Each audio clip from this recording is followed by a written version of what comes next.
I already have my catalog project opened up in NetBeans. In the Getting Started module, we created the items controller, the item model, and we created a couple views for our items controller. Let's go ahead and open up the items controller. And I currently have just the one function. I deleted the other functions that we created. That way we could just focus on this index function. Now we want to be able to set a variable and pass it to the view. So let's go ahead and set a simple variable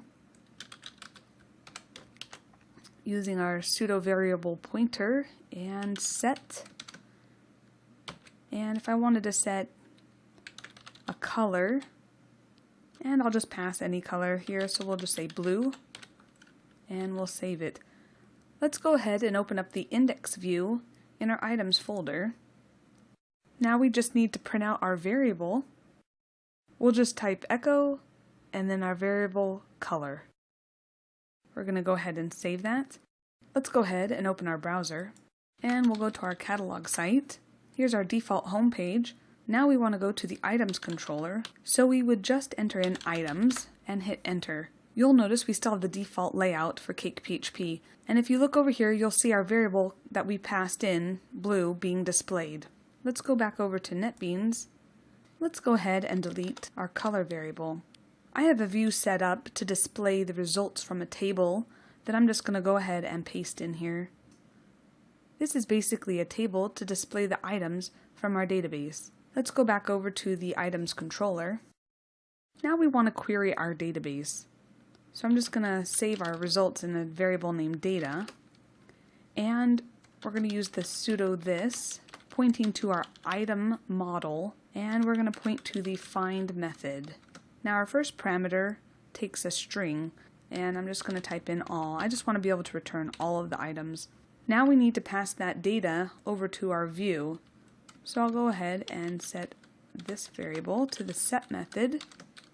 The variable that I'm using in my view is items. So if I click over here on the view, you'll notice that I'm using the variable right up here, items. So in this set method, I'll need to type in the string word items, and I'm going to pass in the data from the database. Now if I go back over to my website and hit refresh, you'll see a list of all the items in my table. Now they're not displayed in any particular order, so let's go ahead and sort them by year. I'm going to go ahead and add the second parameter to the find method. This is an array of options, and the first option I want to put in is order by year. So now if I go back over to my website, and you'll notice that the year's not ordered by anything, and if I hit refresh, now we have our data being sorted by the year. Let's go add another variable to pass to our view in our controller. I want to pass in the count. So I'm just going to type in this, the item model, and find. Now for our first parameter, and our only parameter we'll be using this time, is count. This will return a total number of items in our database. And I'll just type in this, set, and the variable I'll use is count, and pass in the data of count. Now I just need to come over to my view and display that count. We'll go ahead and add the count right here in our title. Let's go to our website and hit refresh, and you'll notice our count is coming up here, list of 6 catalog items, and you'll know that we have 6 items right here. Now if we go back to our controller, both of these variables can be combined in an array. So I can type in my array name, and then I would just type in the exact same values as below. So items,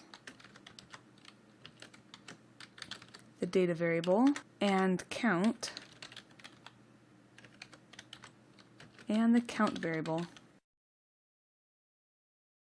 Now that we have the information that we want to pass to the view in a variable, we can then call a set method on that array. And we would just pass in the array variable itself. There's no need to give it a name. Let's go ahead and comment these out.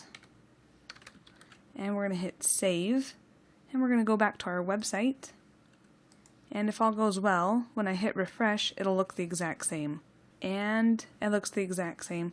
Let's go back over to our controller and just kind of recap what we've done.